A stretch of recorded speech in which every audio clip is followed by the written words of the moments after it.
बिस्मिल्लाहिर्रहमानिर्रहीम। अस्सलाम वालेकुम। Welcome to my channel Online remedies.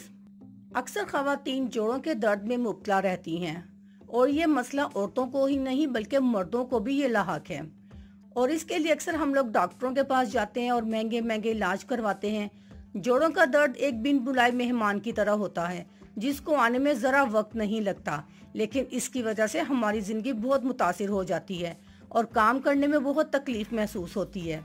लेकिन इस दर्द को भगाने के लिए एक दवाई हमारे किचन में हर वक्त मौजूद होती है। बेकिंग सोडा जोड़ों के दर्द का ऐसा टॉनिक है जिससे आपको फौरी आराम तो नहीं मिलेगा, मगर इसका रोजाना इस्तेमाल आपके जोड़ों में हवा जैसी फुर्ती भर देगा और आप दोबारा भाग दौड़ करने लगेंगे। सोडा जिस्म के उन खुलियों पर असरअंदाज होता है जो आपके जोड़ों के दर्द और वर्म का बायस बनते हैं। एक गिलास सादा पानी लें और उसमें 1 चम्मच बेकिंग सोडा शामिल कर लें। इसको अच्छी तरह मिक्स कर लें और इसको पी लें।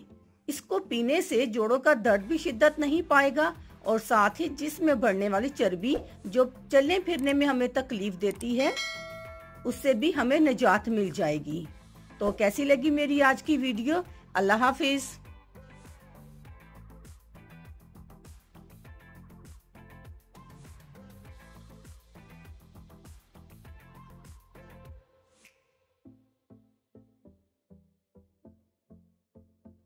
अगर आपको हमारी वीडियो अच्छी लग रही है तो हमारे वीडियोस को लाइक करें और अपने सब दोस्तों से शेयर करें और साथ हमारे चैनल ऑनलाइन रेमेडीज को सब्सक्राइब करना ना भूलिएगा। मिलती हूँ मैं आपको एक नई वीडियो के साथ, तब तक के लिए अल्लाह हाफिज।